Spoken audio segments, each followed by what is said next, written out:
Assalamu alaikum mes sœurettes. Inch'Allah, aujourd'hui on va traiter du sujet donc du tawhid qui se divise en trois selon les ulama.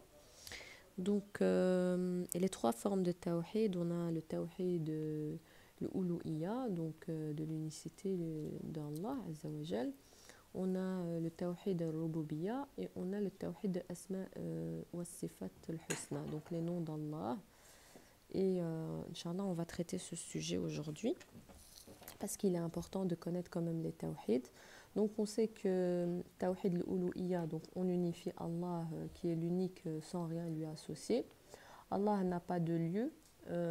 Quand on a dit istawa ala al-arshi, il ne s'est pas installé sur le arsh, donc on ne sait pas si Allah est assis ou debout. Ça ne relève pas, on peut pas se mettre à imaginer cela. Donc Allah, est-ce qu'il est assis, est-ce qu'il est debout, est-ce qu'il est couché? On ne peut pas imaginer tout cela, on ne peut pas imaginer Allah à quoi il ressemble. Donc ça fait aussi partie de l'uluhiyya, l'unification en Allah Azza wa Jal. Comme j'avais dit, Allah n'a pas d'enfant, il n'a pas engendré, il n'a pas été engendré. Donc toujours Allah est l'unique, le créateur de l'univers. Voilà. L'unicité, le wahada, de la langue arabe wahid, c'est le fait de rendre unique quelque chose ou quelqu'un. Donc Allah Azza wa Jal, il est unique en lui seul. Lui seul a ses 99 noms Asma al-Husna. Donc le tawhid n'est valide que par affirmation et une seule religion. Donc Allah, il nous a choisi une seule religion, on n'en a pas 10. Donc l'islam l'appartient à tout le monde. Si tout le monde adore Allah et l'unifie, sans rien lui associer, Inch'Allah, alors il est promis pour le paradis, si son cœur est saint, bien sûr, en suivant les adorations d'Allah Azza wa Jal. Donc comme j'ai dit, le tawhid se divise en trois selon les ulama qui ont traité donc de ce sujet, selon le Coran et la Sunna, qui sont arrivés à donc trois tawhid, qui est la seigneurie, l'adoration et la divinité, et les noms et les attributs. Donc la seigneurie, comme on a dit, ça rend Allah l'unique. La divinité, c'est que Allah a des droits donc sur ses créatures, et les créatures ont aussi des droits sur Allah Azza wa Jal, mais le seul droit qu'ils ont, c'est qu'Allah les exauce quand ils sont opprimés, et leur droit, s'ils ont obéi à Allah et qu'ils ont le cœur saint, ils rentrent au paradis, Inch'Allah. Et ils ont encore un autre droit, s'ils ont fait toutes les adorations, mais qu'il y a eu des péchés dans leur vie. Il y a eu des péchés dans leur vie, excusez-moi, j'ai les enfants qui parlent en même temps que la vidéo. Donc, Allah dit que donc, les créatures aussi ont leurs droits. Et donc ces droits, c'est s'ils ont adoré Allah, mais que donc ils ont commis des péchés al-kaba'ir, ils passeront d'abord par l'enfer pour pouvoir aller rentrer au paradis, Inch'Allah. Donc j'avais dit la seigneurie, la divinité, les noms et les attributs. Donc on arrive aux noms et attributs que vous savez qu'Allah il a 99 noms moins un, qui est Allah Azza wa Jal. Ces 99 noms, il faut les connaître avec les attributs. Si vous les connaissez avec leurs attributs, vous rentrez au paradis sans aucun problème, Inch'Allah. Voilà, il faut connaître les trois divisions du tawhid.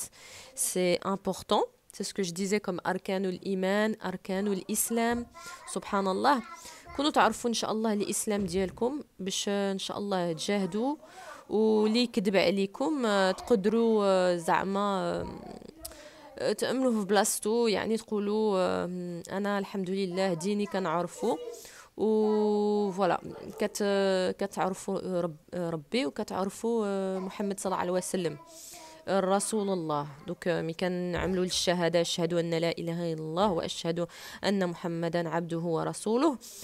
Donc là on témoigne, c'est le pacte qu'on fait avec Allah Azza wa Jal, c'est la shahada. Donc la shahada est un pacte. Pourquoi on dit que les convertis en islam rentrent dans l'islam avec cette parole? C'est parce qu'ils ont pactisé avec Allah, et donc c'est par la shahada qu'on témoigne de l'unicité d'Allah et de son dernier messager qui est Muhammad alayhi salatu wassalam. Donc voilà, c'est ça qu'on doit dire pour pouvoir rentrer en islam, qui est donc encore une fois, l'islam appartient à tout le monde si tout le monde croit en Dieu unique et qu'il croit en ses messagers, en ses livres. J'avais fait une vidéo sur l'Arakanul Iman. Donc c'est très important. Allah, il est miséricordieux, il est très très miséricordieux. Donc retenez cela, Allah est l'unique sans rien lui associer. Allah n'a pas de lieu, donc il n'a pas de lieu, il n'a pas de temps, il ne dort pas, il est le vivant, il n'a ni début ni fin, Inch'Allah. Donc, si vous avez besoin de plus d'informations sur ces seigneuries qui sont divisées en trois, le Tawhid, je vous invite à aller regarder dans le Coran, aussi dans la Sunna qui est les Hadith. Inch'Allah, vous allez avoir beaucoup d'informations sur cela. Il est important de les connaître parce que cela vous met donc dans une place, comme Allah il est istawa ala al-arshi, eh ben, il met aussi les créatures istawahum ala donc en dessous de l'arche d'Allah. Donc les personnes seront en dessous du trône d'Allah Azza wa Jal. Les véridiques et les croyants, Inch'Allah. Je suis désolée pour le bruit de derrière, c'est les enfants. Voilà, c'est samedi, c'est familial. Rendez visite à vos familles. Faites le bir al-walidain, ihsanun ma'al walidain, Inch'Allah.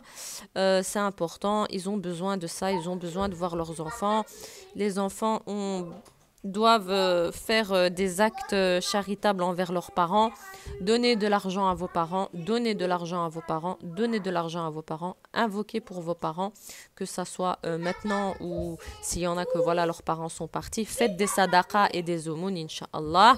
Et je vous l'ai dit, plus vous vous approcherez des noms et attributs d'Allah, plus vous toucherez la perfection, car Allah a créé l'humain parfait, de la forme parfaite, mais il n'a pas été créé d'une fitra parfaite, sauf le prophète sallallahu alayhi wa sallam, que son cœur a été nettoyé par Jibril alayhi salam quand il est descendu.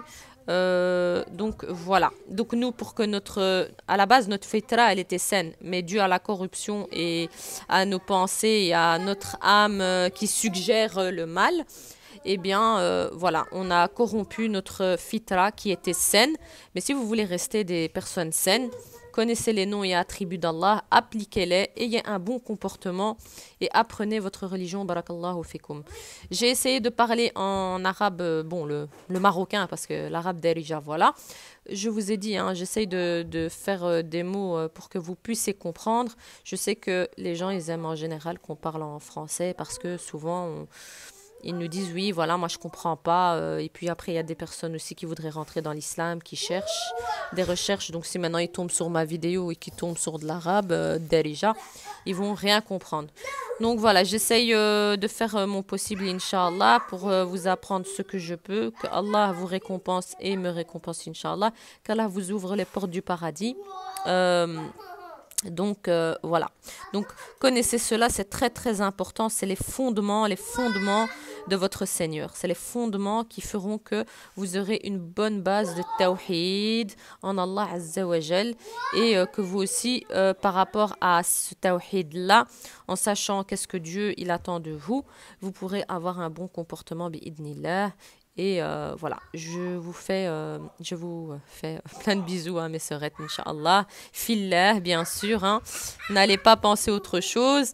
Et je vous souhaite une bonne soirée, un bon week-end, Inch'Allah. Barakallahu fikum pour l'écoute. Et Inch'Allah, je reviendrai avec le sujet de la sourate Al-Hadid. Assalamu alaikum wa rahmatullahi ta'ala wa barakatuh.